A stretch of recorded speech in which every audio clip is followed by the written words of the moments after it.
श्री कृष्ण गोविंद हरि मुरारी, हे नाथ नारायण वासुदेवा। हरे कृष्णा। प्रिय भक्तजनों, आप सभी का मायरा वॉइस चैनल में हार्दिक स्वागत है। आप सभी का बहुत बहुत धन्यवाद। आप सभी ने पौष मास के अध्याय और अन्य कहानियों को आपने बहुत प्यार दिया और पूरी श्रद्धा भाव से, प्रेम भाव से पूरा सुना और कमेंट किया।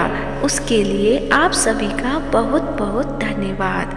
अब माघ मास का महीना प्रारंभ हो चुका है, तो जैसे आपने पौष माह के अध्याय को अपना प्यार दिया, ऐसे ही माघ मास के अध्याय को भी अपना प्यार दें। तो आज के इस वीडियो में हम सुनेंगे माघ मास का महात्म अध्याय 1। तो प्रेम से बोलिए गणेश भगवान की जय हो, लक्ष्मी नारायण भगवान की जय हो।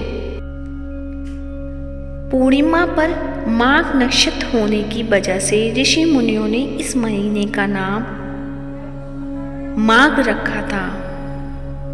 इस महीने हिंदू धर्म के कई प्रमुख व्रत और त्योहार जैसे कि बसंत पंचमी, षटतिला एकादशी, गुप्त नवरात्र आते हैं, जिसमें तीर्थ, स्नान, दान और पूजा पाठ करने से व्यक्ति जन्म मरण के बंधनों से मुक्त होता है तथा उसे मोक्ष की प्राप्ति होती है। पद्म पुराण के अनुसार ऐसा कहा गया है कि माघ महीने में जप, होम और दान का विशेष विधान और महत्व है। इस महीने में किए गए धार्मिक अनुष्ठान और मांगलिक कार्य सिद्ध होते हैं।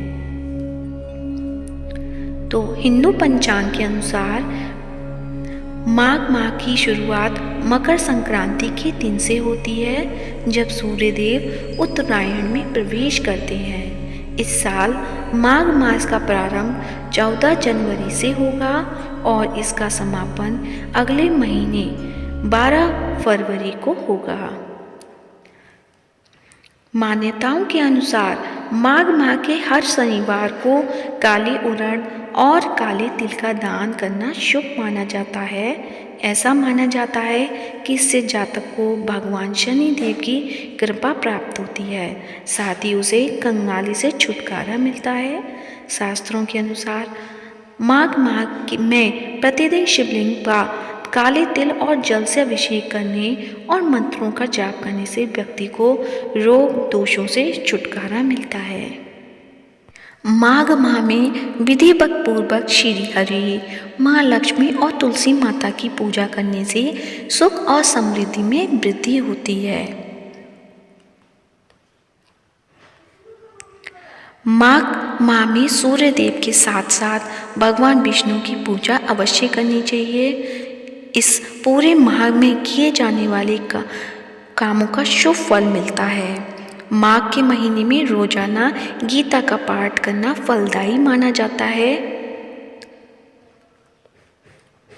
और इस महीने में दान पुण्य का विशेष महत्व होता है।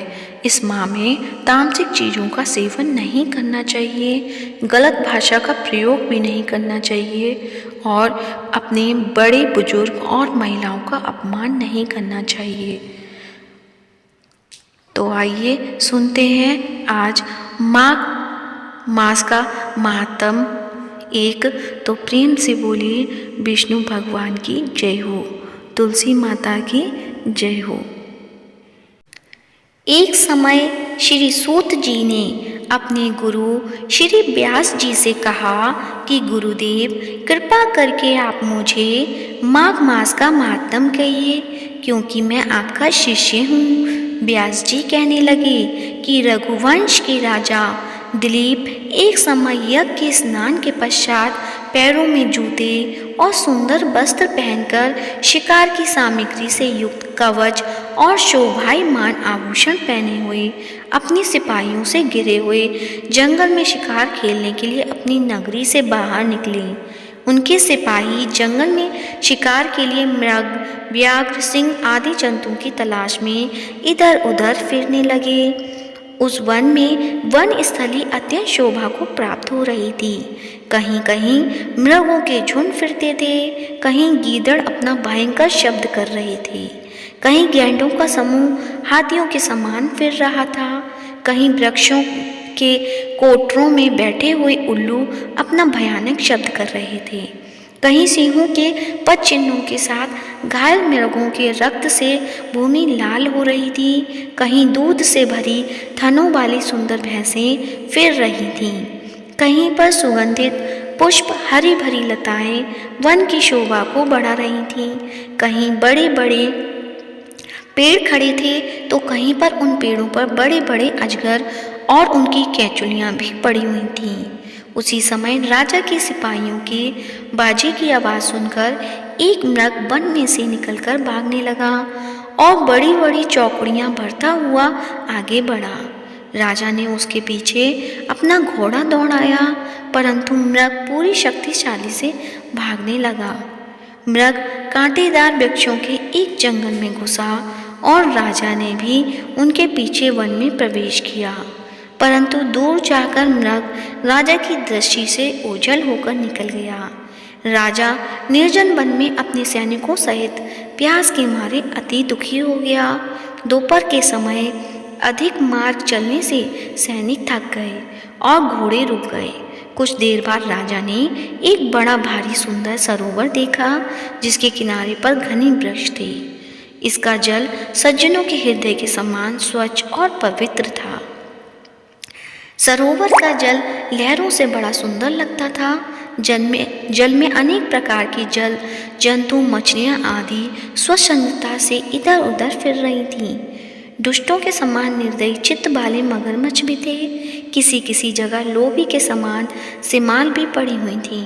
जैसे विपत्ति में पड़े हुए लोगों को दुखों को हरने वाले दानी पुरुष के समान यह सरोवर अपने जल से सबको सुखी करता था, जैसे मेघ चातक के दुख को हरता है। इस सरोवर को देखकर राजा की थकावट दूर हो गई। रात्रि को राजा ने वहीं विश्राम किया और सैनिक पहरा देने लगे और चारों तरफ फैल गए। रात के अंतिम समय में सूकरों के एक झुंड ने आकर सरोवर में पानी पिया और कमल के झुंड के पास आया। तब शिकारियों ने सावधान होकर सूकरों पर आक्रमण किया और उनको मारकर पृथ्वी पर गिरा दिया। उस समय जब शिकारी कोलाहल करते हुए बड़ी प्रसन्नता के साथ राजा के पास गए और राजा प्रभात हुआ देखकर उनके साथ ही अपनी नगरी की तरफ चल पड़ा, जिसका शरीर तपस्या और नियमों के कारण बिल्कुल सूख गया था और मृगछाला और बलकल पहने हुए था और नख, रोम तथा केश धारण किए हुए था। राजा ने ऐसे गो तपस्वी को देखकर बड़े आश्चर्य से उसको प्रणाम किया और हाथ जोड़कर खड़ा हो गया। तपस्वी ने राजा से कहा कि हे राजन, इस पुण्य शुभ माघ में इस सरोवर को छोड़कर तुम यहाँ से क्यों जाने की इच्छा करते हो? तब राजा कहने लगा कि महानतम, मैं तो माघ मास में स्नान के फल को कुछ भी नहीं जानता। कृपया करके आप विस्तार पूर्वक मुझको बताइए। तो प्रेम से बोलिए विष्णु भगवान की जय हो, लक्ष्मी नारायण भगवान की जय हो। आप सुनते हैं विष्णु चालीसा। विष्णु सुनिए विनय सेवक के चितलाए, कीरत कुछ वर्णन करूं दीजिए ज्ञान बताए। नमो विष्णु भगवान खरारी, कष्ट नशावन अखिल बिहारी। प्रबल जगत में शक्ति तुम्हारी, त्रिभुवन फैल रही उजियारी। सुंदर रूप मनोहर सूरत, सरल स्वभाव मोहिनी मूरत। तन पर पीतांबर अति सोहत, बैजंती माला मन मोहत। शंख चक्र कर गदा बिराजे, देखत दैत्य असुर दल भाजे। सत्य धर्म मद लोभ न गाजे, काम क्रोध मद लोभ न छाजे। संत भक्त सज्जन मन रंजन, दनुज असुर दुष्टन दल गंजन। सुख उपजाए कष्ट सब भंजन, दोष मिटाए करत जन सज्जन। पाप काट भव सिंधु उतारण, कष्ट नशा कर भक्त उवारण। करत अनेक रूप प्रभु धारण, केवल आप भक्ति के कारण। धरणी धेनु मन तुम ही पुकारा, तब तुम रूप राम का धारा। भार उतार असुर दल मारा, रावण आदिक को सहारा। आप बराह रूप बनाया, हरनाक्ष को मार गिराया। धर्मत से तन सिंधु बनाया, 14 रत्नन को निकलाया। अमिलक असुरन द्वंद मचाया, रूप मोहिनी आप दिखाया। देवन को अमृत पान कराया, असुरन को छवि से बहलाया। कूर्म द्रूप धर सिंधु मचाया, मदराचल गिरी तुरत उठाया। शंकर का तुम फंद छुड़ाया, भस्मासुर को रूप दिखाया। वेदन को जब असुर डुबाया, कर प्रबंध उन्हें ढूंढवाया। मोहित बन कर खल ही नचाया, उसी कर से भस्म कराया।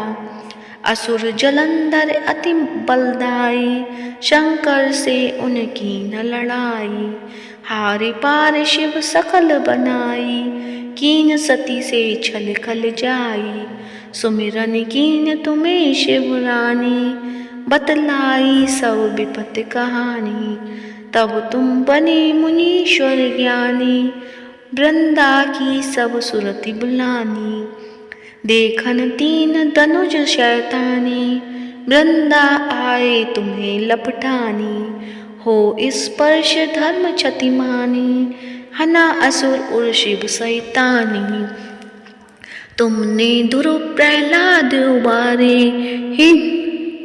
हिरणाकुश आदित्य खल मारे। गणिका और अजामिल तारे, बहुत भक्त भव सिंधु उतारे। हरहु सकल संताप हमारे, कृपा करो हरि सिरजनहारे। देखऊँ मैं निज दर्श तुम्हारे, दीन बंधु भक्तन हितकारी। चाहत आपका सेवक दर्शन, करहु दया अपनी मधुसूदन। जानू नहीं योग्य जप पूजन, होय यज्ञ स्तुति अनुमोदन। शील दया संतोष सुलक्षण, विदित नहीं व्रत बोध विलक्षण। करहूँ आपका किस विधि पूजन, कुमति बिलोक होत दुख भीषण। करहूँ प्रणाम कौन विधि सुमिरण, कौन भांति में करहूँ समर्पण। सुर मुनि करत सदा सेवकाई, हर्षित रहत परम गति पाई। दीन दुखिन पर सदा सहाई, निज जन जान लेव अपनाई। पाप दोष संताप नशाओ, भवबंधन से मुक्ति कराओ। सुख संपत्ति दे सुख उपजाओ, निज चरणन का दास बनाओ। निगम सदा ये विनय सुनावे, पढ़े सुने जो जन सुख पावे। प्रेम से बोलिए विष्णु भगवान की जय हो। श्री विष्णु चालीसा यहीं समाप्त होती है। तो आज का वीडियो पसंद आया है तो वीडियो को लाइक करें, शेयर करें और साथ ही मायरा वॉइस चैनल को सब्सक्राइब करें। आप सभी पर विष्णु भगवान की कृपा सदैव बनी रहे।